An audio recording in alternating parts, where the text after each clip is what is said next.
लद्दाख में चीनी सैनिकों की हिमाकत देखिए कि एक बार फिर वहां हालात तनावपूर्ण कर दिए। सोमवार रात को चीनी सैनिकों ने फिर एक बार पैंगोंग को कब्जाने आगे बढ़ना शुरू किया।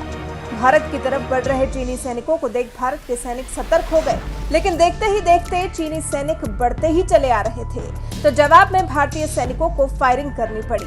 फायरिंग हवाई फायरिंग थी, जिसे हम वार्निंग फायरिंग भी कह सकते हैं। दावा किया जा रहा है कि ताजा झड़प लद्दाख के पैंगोंग झील के दक्षिणी छोर पर स्थित पहाड़ी पर हुई है।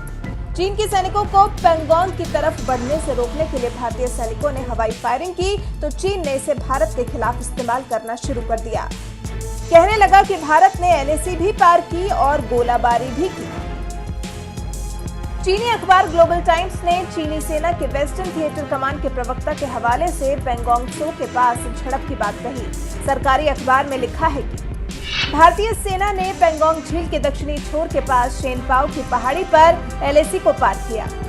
भारतीय जवानों ने बातचीत की कोशिश कर रहे पीएलए के बॉर्डर पेट्रोल से जुड़े सैनिकों पर वार्निंग शॉट फायर किए, जिसके बाद चीनी सैनिकों को हालात काबू करने के लिए कदम उठाने पड़े। ग्लोबल टाइम्स के अलावा पीएलए के वेस्टर्न कमान के प्रवक्ता झांग शुई ने भी भारत पर आरोप लगाया है। कहा है, भारतीय पक्ष ने द्विपक्षीय समझौतों का उल्लंघन किया है। इससे क्षेत्र में तनाव और गलतफहमी बढ़ेंगे। ये गंभीर सैन्य उकसावा है। हम भारतीय पक्ष से मांग करते हैं कि खतरनाक कदमों को रोकें और फायरिंग करने वाले शख्स को सजा दी जाए। साथ ही सुनिश्चित करें कि ऐसी घटनाएं दोबारा ना हो।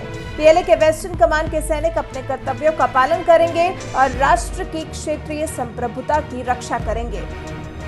इस वक्त चीन पर चोरी और ऊपर से सीनाजोरी वाली कहावत बिल्कुल सटीक बैठती है कि पहले हमला भी किया, उसके बाद जब भारतीय सेना ने रोकने के लिए हवाई फायरिंग की तो उसे द्विपक्षीय समझौतों का उल्लंघन करार दे दिया।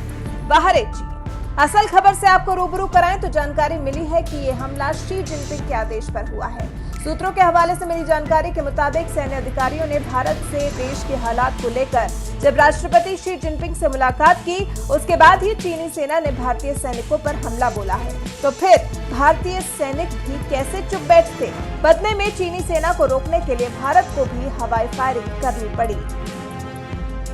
अपने मॉस्को दौरे पर जाने से पहले जब विदेश मंत्री एस जयशंकर से इस बारे में बात की गई तो उन्होंने चीन से जारी तनाव को काफी गंभीर करार दिया और मामले के समाधान के लिए राजनीतिक स्तर पर गहराई से बातचीत की जरूरत की बात कही। आपको याद हो तो भारतीय सैनिकों ने पैंगोंग के दक्षिणी हिस्से वाले अहम चोटी पर कब्जा कर लिया था, जब चीनी सैनिकों ने 29-30 अगस्त की दरमियानी रात और फिर 31 अगस्त को एक बार फिर से उसे कब्जाने की कोशिश की थी। इस बार भारतीय सेना की चोटी पर होने का फायदा उसे मिला। बिना किसी जानमाल के नुकसान के वो चीनी सैनिकों को रोकने में कामयाब रही।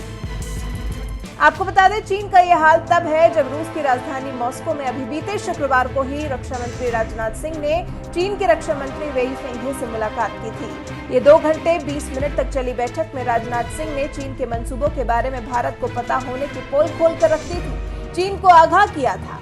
चीनी रक्षा मंत्री की भी बात को सुना था, लेकिन मीटिंग के बाद चीनी रक्षा मंत्री ने बयान जारी कर कह दिया था कि एलएसी पर जो भी तनाव है वो सिर्फ और सिर्फ भारत की वजह से है। भारत ही उसके लिए पूरी तरह जिम्मेदार है।